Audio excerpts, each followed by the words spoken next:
This is episode 95 of the Rio Grande Foundation's Tipping Point, New Mexico podcast. I'm Paul Gessing, president of the Rio Grande Foundation, New Mexico's free market think tank. You can find out more about the foundation at riograndefoundation.org. This and every week, we'll be talking to you about public policy issues facing New Mexico.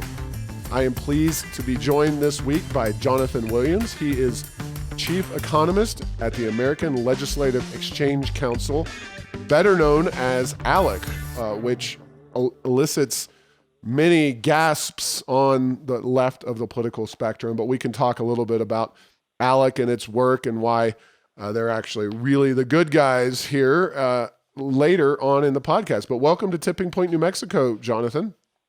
Well, thanks for having me on, my friend. And, it's, I always like to say, greetings from the land of make-believe here in Washington, D.C.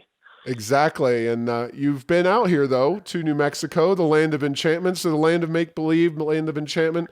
You've visited both of them, and thanks for doing that over the years. But I'm sitting here with a new report from your organization that you're involved in called Rich States, Poor States. And this is the 11th edition. But before we get into what this report is and what it means, tell us about the American Legislative Exchange Council. And, if you want to touch on why it makes the left so apoplectic that your organization exists, that would be great. But, who are you and why are you here? Right. Well, the ALEC has been around for 45 years now as really a free market legislator group that has worked on public policy issues across the 50 laboratories of democracy, as Brandeis would say. And it's our view that as being federalists in the small f sense, we believe that most of the decisions should be happening at the state and local level instead of at the federal level.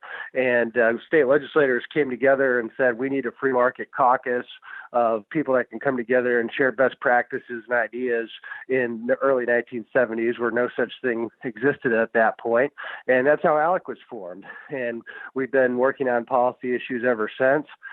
We don't deal with social issues. We just deal with economic and business issues. And I've been with the organization for 12 years now and had a chance to travel all 50 states. I've been to the land of enchantment, as you mentioned, and really find the value of ALEC as being one that brings together policymakers with a goal of creating competitive states, creating free market environment, but also one that just brings people together to talk about similar challenges and similar opportunities that they see. And so, what you mentioned, that certainly there are some that don't believe in free markets that don't like ALEC very much. One of my best friends and former Senate President of Utah, Wayne Niederhauser, who you know, Paul, I think, from your time working with us on issues, said this way: people who love free markets, limited government, and federalism love ALEC. People who don't love those things probably hate ALEC. And unfortunately, instead of debating issues these days, there's lots of groups out there that would just like to shout and call you names and then hopefully distract from the real issues at hand. And that's kind of the unfortunate reality these kind of tweet-based politics we've gotten into over the last 3 or 4 cycles especially have devolved into. But I think it's even more important for legislators to resist the angry kind of mob out there that don't want to engage in ideas and really come to the table to talk about best practices. Because at the end of the day, model policy that we work on and studies that we work on is all based on nonpartisan research based on free market principles. No doubt about it. And, Jonathan and I go back quite a ways here to the DC policy days when, for me at least, when Jonathan was relatively new at ALEC, but now you're an old tried hand at working across the 50 states. And, briefly, because it is something that people don't understand, whether it's ALEC or the National Council, NCSL, or other cross-state lines organizations, what's kind of the goal of organizations in terms of working across the 50 states? Because you have organizations like Rio Grande Foundation and others that are single state focused, but you, as an organization, work across the state lines. What drives you and NCSL and other organizations that do work in all different states? That's a good question. We have so many great partners through the SPN network, such as you, through the NFIB network, through Americans for Prosperity chapters across the states, and they all serve really, really essential goals in their states. But one of the nice pieces of value add that we at ALEC and others to some degree bring to the debate is we can sit here in Washington and be, following federal issues, but be mostly concerned about 50 states in aggregate. So the way that, look at it is kind of a national group of looking at state policy issues. And so we're able to kind of help people break down the silos, since you all are so interested and you need to be interested in what's going on in your particular state. And so are state legislators. We can bring the 30,000 foot level to say what's going on with your neighboring states, what's going on with states all across the country. And so you mentioned NCSL, it's another legislative organization. CSG is another one that exists that helps to bring legislators up to speed on what's happening in the other states. Now, one of the big differences, and sometimes why those groups are not attacked so much by the anti-free market crowd, is they're not from the right side of the spectrum in terms of ideology. And then also one of the big differences is they're taxpayer funded through state appropriations, where ALEC, we like to practice what we preach. And if legislator wants to be a member, we ask them to cut a check. As it turns out, one of the most difficult things you could ever do is getting money from a politician, right? And so, but we do think very strongly we don't take government grants like that. We like to get free will donations from our contributors. Yeah, that is a unique thing. And, just speaking from the perspective of the state think tank, how do you know how each state is doing, but from comparing your state against other states? And at the Rio Grande Foundation, we talk about how Texas has a zero income tax. It's a right to work state. We talk about Arizona as a right to work state. They've recently done they've done great work on education reform, school choice, as well as occupational licensing reform. Colorado has the Taxpayers' Bill of Rights, which strictly limits taxation and spending at the state level. So we can look very close around New Mexico and find other states that are doing policy much better. And all ALEC does basically is from a broader scale, looking at ideas not just from Arizona and Texas coming to New Mexico, but maybe an idea in Florida is something that Maine or Alaska or California might want to consider. Is that kind of your perspective on that, Jonathan? Oh, absolutely. And sometimes we find very good things coming from states where you wouldn't think that's the case. Sometimes blue states far away from our region will be able to provide some great perspective on certain issues. And, from the other side, maybe other, red states that are providing different perspectives. And sometimes, as we found over the years, you can learn just as much from things that were tried and failed versus things that people got right as well. But, we're all about the case studies, and we put together, I think one of the unique value adds of ALEC as well is then we put together comparative state analyses, whether it's rich states, poor states that you mentioned, whether it's our annual report on unfunded public pension liabilities, or various others. Even within my Center for State Fiscal Reform at ALEC, we put together 6 or 7 annual reports where we rank the states based on different metrics. And so kind of aggregating that state-specific data and then ranking it back so states can compare themselves directly on an apples-to-apples comparison is, I think, one of the unique things that we can help bring to the debate. Yeah, and again, I have this copy of the Rich States, Poor States. It's available at alec.org, and I know you can find it online. You guys are nice enough to send me a copy every single year. But you got to even look at the cover, because the cover elicits potentially strong emotions among folks who don't like limited government. The name Jonathan Williams may not elicit the high heart rate that Arthur Laffer and Stephen Moore generate in people. But of course, talk a little bit about Arthur Laffer. And of course, Stephen Moore was recently nominated by Trump to be on the Federal Reserve Board, but was withdrawn after repeated attacks from the left. So folks might not know the history of Art Laffer, and so talk about this report and how it pertains to those other gentlemen who have written it with you in the past. Right. Yeah. So, I mean, certainly Steve has gotten a lot of attention in the media, and a lot of it was very unfortunate what they did on the character assassination pieces over the last couple of months after his nomination to the Federal Reserve Board. And I think for everybody that actually knows Steve in person knows that he doesn't have a ill thought, bone in his body or a mean bone in his body about others.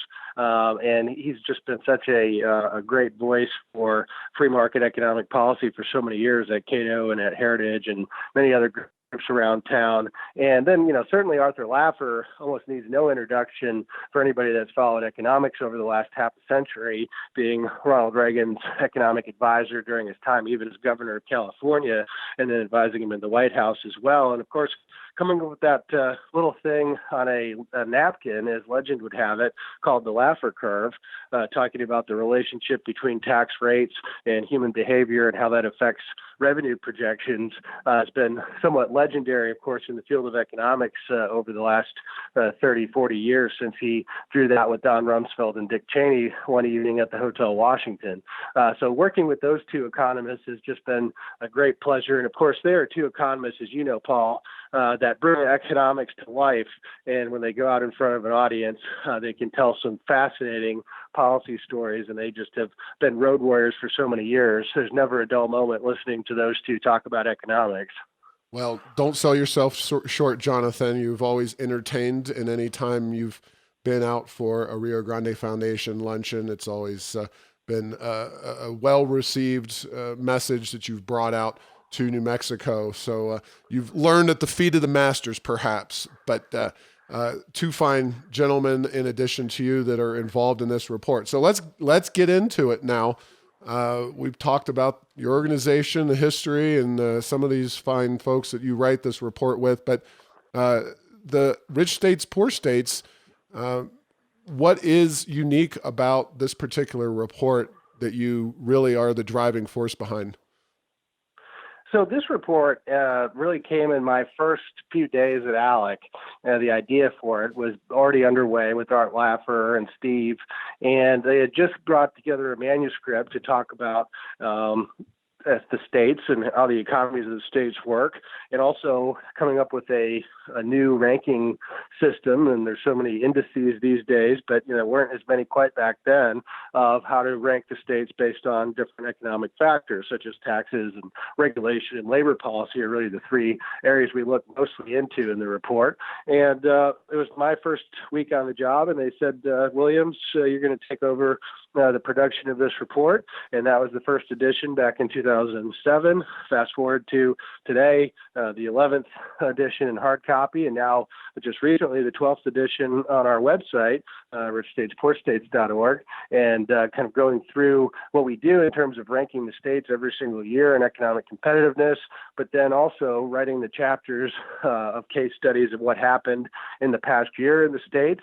Lots of interesting things, of course, every year transpire, and we can draw some very interesting trends, certainly out of those happenings from the legislatures, and then focusing on some deep dives occasionally when the issue warrants it on some policies. And so we put it together for now a dozen years, and it's really been an incredible product to see so many successful reforms harken back to say, rich states, poor states was a driving factor in many cases on some of the big tax reforms and labor and budget reforms that we've seen over this time period. So it's just been a phenomenal project. The other, I guess, the downside of it is there's never a dull moment, in that generally as soon as we get the one edition wrapped up, we're already starting the data collection and writing for next year's edition. So I guess it's good job security at least.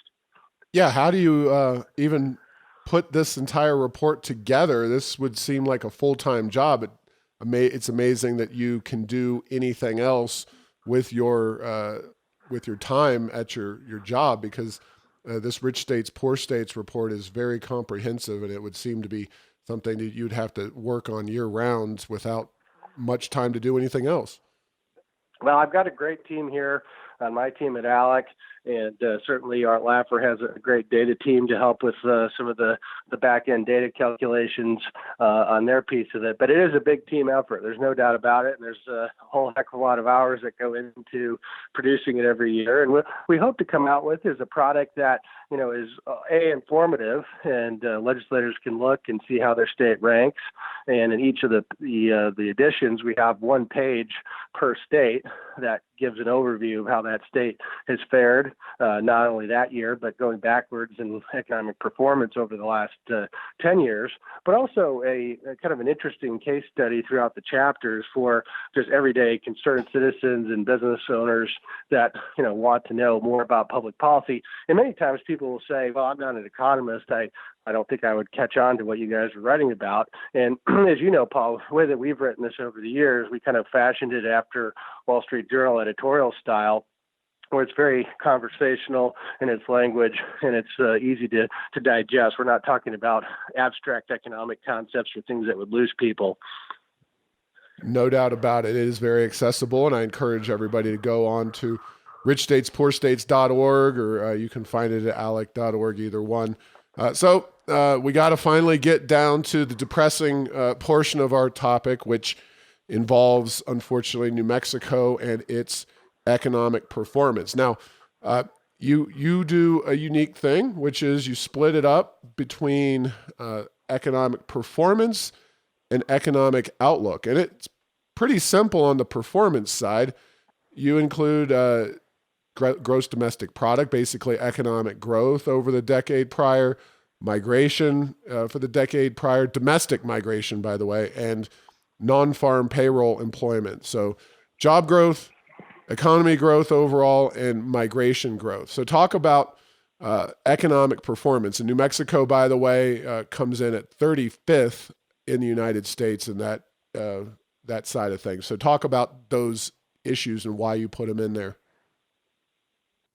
Yeah, so we look at performance, and I think, looking at those factors are things that are pretty common sense ways to measure the health of a state economy. And we look at GDP growth, like you mentioned, and job growth and net domestic migration.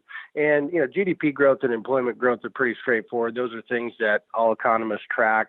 And unfortunately, for New Mexico, the loss of jobs that you've seen, an absolute loss of jobs, which is fairly rare over the last 10-year period, and also with the GDP growth just lagging the nation as much as possible, as much as it does here in our report over the last 10 years, are both very concerning statistics. And then the last one, which is a little bit different than the other two, is taking from this concept that we talk about every year in Rich States, Poor States, which is how much Americans vote with their feet across state lines. And it turns out, Paul, as you know, they don't leave states that are economically successful, or they don't leave states with economic opportunity on net.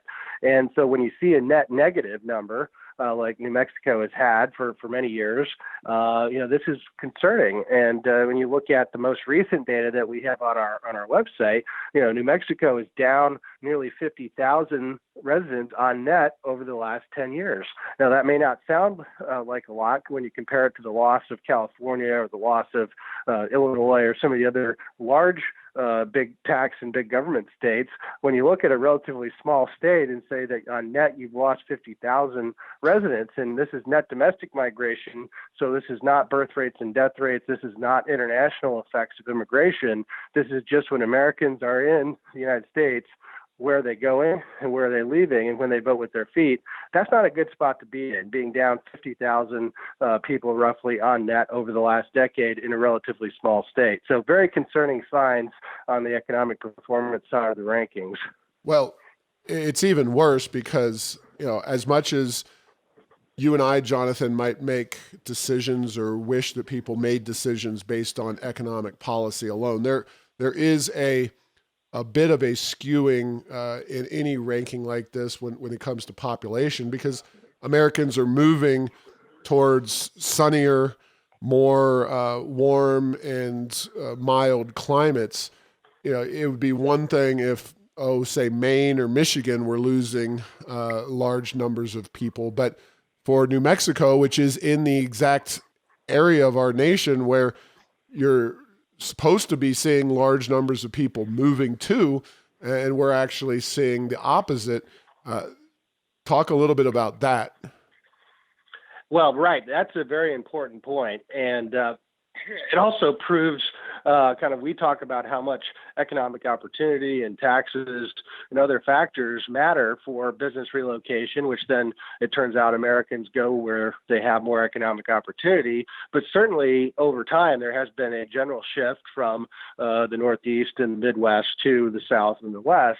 And so when you see a state like New Mexico with pretty substantial outmigration like this, when many of the neighboring states, which maybe not coincidentally, also have much better policies and lower taxes, are seeing a very different outcome, you realize that New Mexico pretty quickly is an outlier and not in a friendly kind of way here. And this is also kind of the problem of California, where as much as Paul Krugman and others say that people only move to Texas and Florida for the weather, they don't have a response to California either, which is down about 800,000 Americans on net over the last 10 years. And you can't get better weather than California, Paul. You know that. I mean, the summers, the winters, it's all great.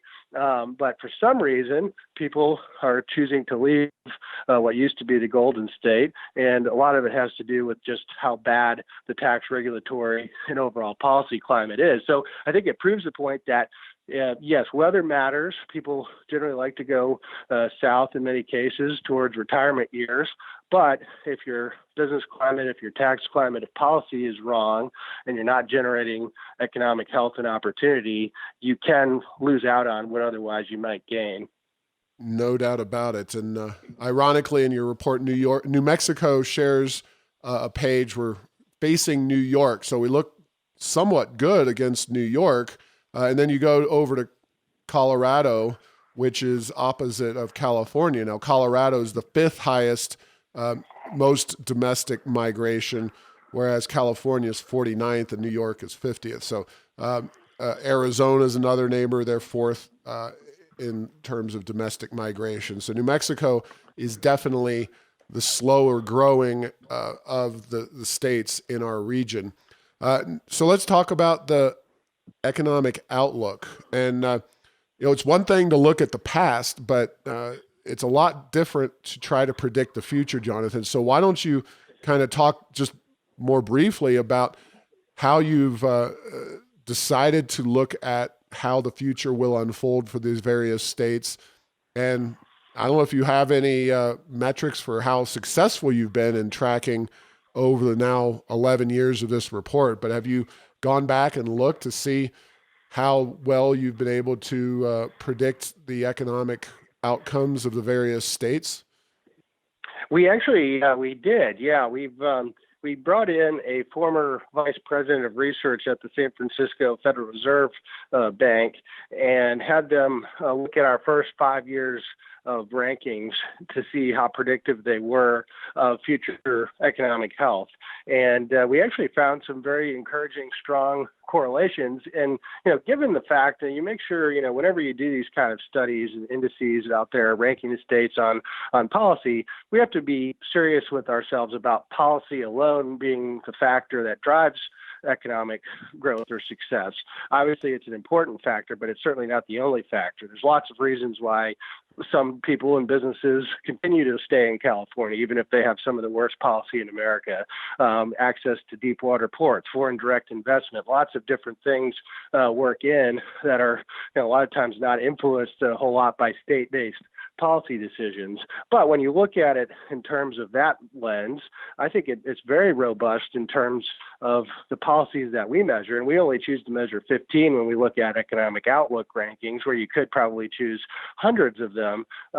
Is we could explain upwards of 40% of the growth differential between states based on our first 5 years of track record in the 15 policy areas where we focus on. And I think that's for a couple of reasons. And that is, Art Laffer studied this for 50 years and realized that while selecting these criteria, they all get to things that he knows matter, both in the academic sense as well as in practice for economic health and growth. But they're very clear in that there's lots of indices out there, lots of them measure things like weather and quality of life. which legislators would love to control automatically, but these are things that legislators in Santa Fe or other state capitals directly control, and it gives them the ability to adjust the levers when they need to, and they see that that's a necessity for them. And so I think it's been very encouraging to see. We expect to have another round of an observation done on our rankings to see where it's gone in the next 5 years. But based on that, we're very confident with where our rankings are and how important they are for economic growth across states. Yeah, so we won't go into all 15 of these variables, but according to your outlook, you find New Mexico expects to be 42nd in the coming years. Top marginal personal income tax rate, corporate income tax, personal income tax progressivity, property tax, sales tax, overall other tax burdens, some debt service and public employment, uh, minimum wage levels, workers' comp costs, right to work state, yes or no, and limits on taxes and spending. Those are a brief run through of all the very specific information that you plug in to give an economic outlook number. And one of the things that you did not mention, and of course that's boosting New Mexico right now, is the finding of new deposits of natural resources, including, in this case, oil in the Permian Basin. Jonathan, I don't know if you're aware of this, but between 2012 and 2018, New Mexico oil production tripled, and we are now the third leading state in terms of oil production in the entire country. So, I don't know how prices will be and per barrel and whatnot down the road, but that could make it more difficult to adequately track or predict how things are going to happen. Of course, when oil jumps up or drops dramatically, it changes those oil-dependent states very, very quickly. Well, that's a very important point, just giving to our last part of the conversation there, in that there's only so much that state policymakers can do to influence future economic growth. And certainly world oil prices are not within their purview, and neither is exploration and finding new resources. And so it's an important kind of putting a finer point on some of these limiting factors that do face any projection like this. But I did spend some time in the Permian Basin. My good friend Jim Townsend hosted me and the New Mexico Business Coalition down in that part of the state. And it just struck me, it was my first time in that part of the state, driving from the airport into the event and just seeing just massive amounts of exploration. It was incredible. And then, seeing what that's done for propping up really the state budget, where then kind of from an outsider's perspective, I was completely floored given what was discussed this year on massive new tax increases at a time when this kind of development was fueling surpluses. So, I mean, that is certainly something that sometimes does have the effect of concealing what otherwise would be a much more damaging policy environment if you didn't have that kind of exploration going on. Now, that being said, it's also important to point out that it's important that you have been exploring it. California and New York and other states that have been suffering economic consequences from their decision not to explore. In the case of New York and the Southern Tier and some of those parts with the Marcellus Shale, where Pennsylvania and other states have explored and see the upside, New York has decided not to, where California also is sitting on tons of natural resources deciding not to explore. So, that's it's a big policy decision, but it's one that I think does tend to prop New Mexico up, certainly, and we'll see what recent tax increases may do to affect that going forward. No doubt about it, and we'll also see what the newly progressive legislators and governor do in New Mexico in terms of energy production. Certainly, they had their first rodeo this session in 2019, did a lot of harm in policies that I think, rightfully have led to a decline in our economic outlook. Your ratings had us in the 30s most of the last decade, but we're down to 42 now, and I think that's a very safe bet. But if the legislature decides to go enact a bunch of anti-oil and gas, anti-fracking laws, that could put New Mexico in a real bad place economically. Well, certainly from a perspective of what do you expect to prop up state spending growth with, right, is a lot of times we see these tax increases as really very problematic in that maybe in the short term, you see some additional revenue. California's tried this, Illinois' tried this, many other states have gone down this road. Of course, then spending keeps up with the new tax revenue. But then, of course, the Laffer curve kicks in many cases where tax rates get too high, things get too expensive. People do less business in New Mexico versus Arizona and Texas, let's say. And then a lot of the projected revenue just dries up because it never materializes. And so if you don't have the oil and gas production to help backstop this massive growth in state spending, evidently, that has led to this discussion of tax increases, you really do have to wonder how that could continue absent some sort of massive new tax increase even beyond what they did this session. No doubt about it. So let's talk a little bit, the remaining time we have, about some of the states that your rankings really find are doing things right.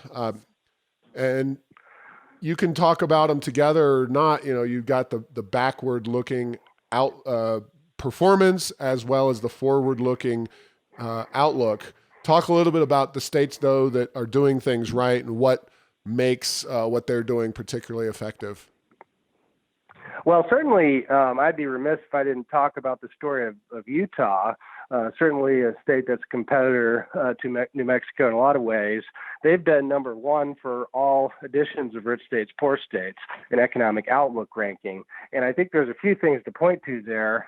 One is they actually created a flat tax during the time of this publication from a much higher progressive personal income tax, which, as you know, New Mexico actually has a very progressive personal income tax generally. You look at that. You look at, secondly, one of the things that they've done, which is cap property tax increase growth. And the way they did that was not putting a hard cap like California's famous Prop 13. It was looking at actually just adding more political accountability. Because as you know, Paul, one of the things that is the problem with property taxes is assessment-driven property taxes, where local officials will look at you straight in the face and say, I cut your property tax rate, and they might be telling the truth on that part, but they were deceiving by the fact that they just raised your assessment by more than the property rate cut, and so your actual tax bill went up more than last year's.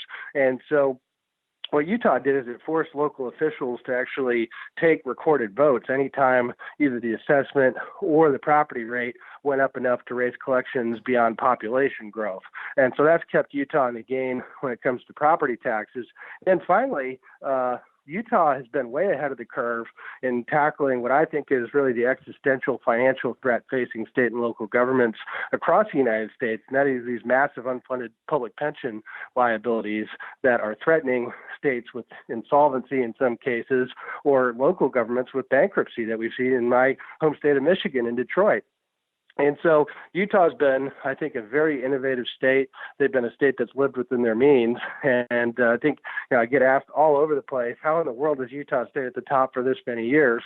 I think that's exactly right. But then other states in the region that have done very well, certainly the Texas economic miracle is well documented. Being a no-income tax state has certainly helped them continue to do well. Colorado, as you mentioned, with the Taxpayer Bill of Rights, state tax and spending limitation. Arizona's been a state that's kept things very competitive. And so the Mountain West, the Southwest region has been a very, very competitive region. So while, people may say, well, we're not back where New York or California is in the rankings yet, I do think that on a relative basis, when so many of your competitor states are in the top 5 or in the top 10 for economic competition, that just raises the bar even further for a state like New Mexico, unfortunately. No doubt about it. And you mentioned Utah and its groundbreaking efforts in terms of public pensions and public employee retirements and health benefits. Amazingly, Jonathan had time to do a separate report. And since it's part of this report and such a big issue and something that really nobody, at least in New Mexico, on either side of the political aisle, really wants to talk about. Your report is unaccountable and unaffordable. That's for 2018. Again, it's at alec.org. I received a copy of this report as well, and certainly attempted to disperse the findings as widely as possible, because this is another area where New Mexico is falling behind or way out in front, depending on which way is bad, unfortunately, in the area of unfunded liabilities, whether it's as a percentage of the GDP, the state's economy, or just per capita.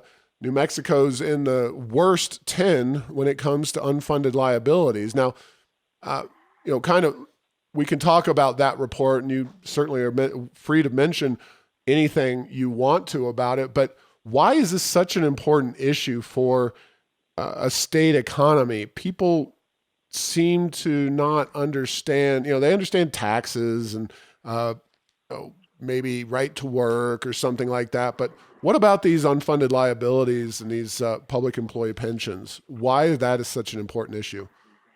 Well, it really, in my way of thinking about it these days, is I've done a lot of thinking on this and how it relates to taxes and budgets. It's all really one big issue. It's fiscal responsibility and financial health and economic competitiveness.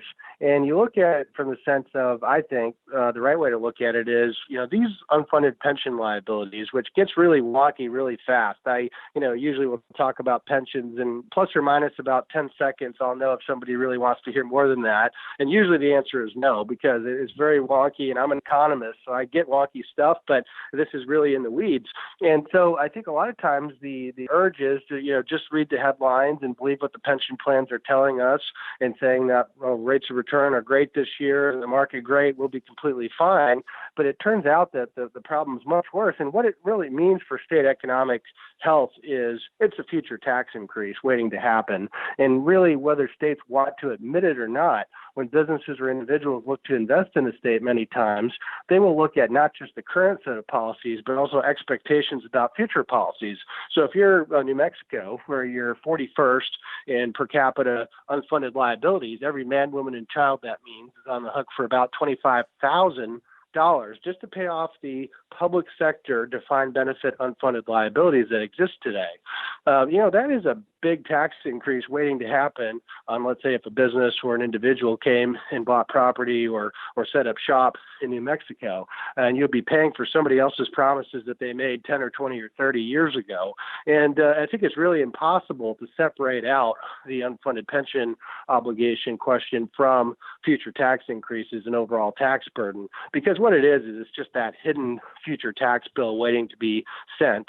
And I think that's really the unfortunate piece of it. And unfortunately, there's been a lot of states that have made no really solid moves towards fixing these pensions, even though let's not forget, we are in one of the biggest economic expansions, at least with equities, in any time in anyone's lifetime.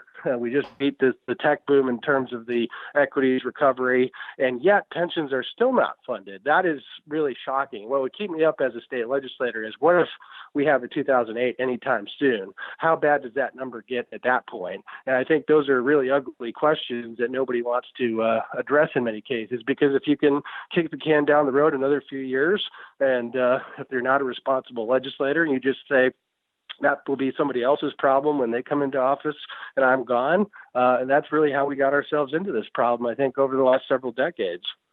Yeah, no doubt about it. And we could have a whole conversation just about your reporting on unfunded liabilities and public employee pensions.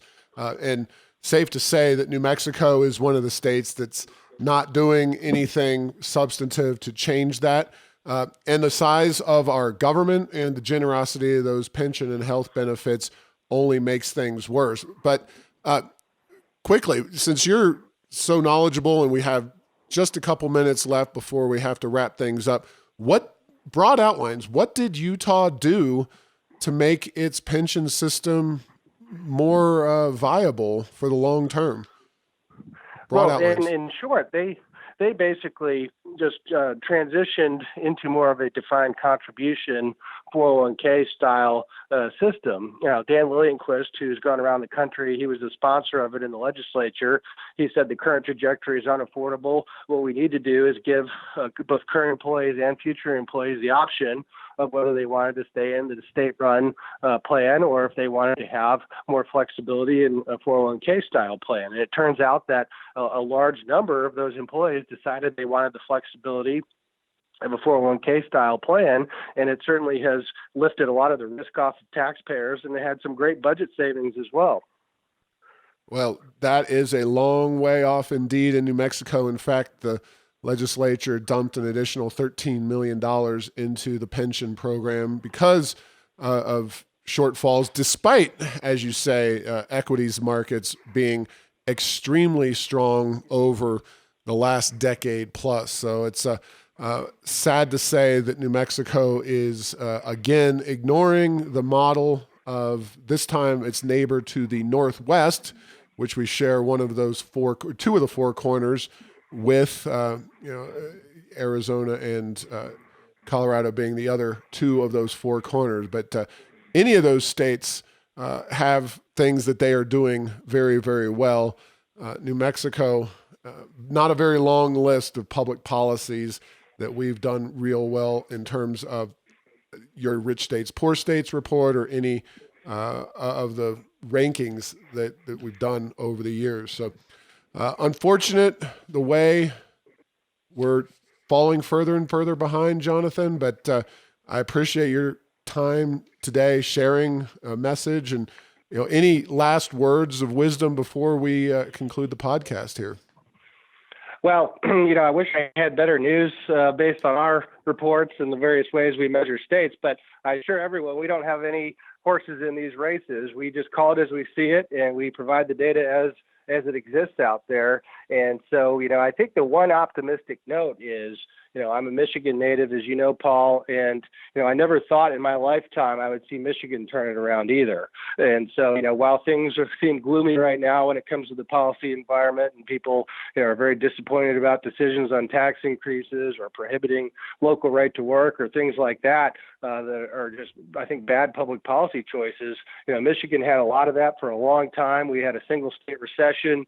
But then Michigan, of course, fast forward a few years with new leadership, became a right-to-work state, cut taxes, and now is actually seeing some really strong economic growth. So I think the optimistic note I'll leave you with is if Michigan can turn it around, there's hope for New Mexico because any state can turn it around. All right. Well, thank you, Jonathan Williams. Again, you can find his information, his report, Rich States, Poor States. It's richstatespoorstates. Is it .com? richstatespoorstates.org. .org or ALEC.org. And also ALEC.org. Yep.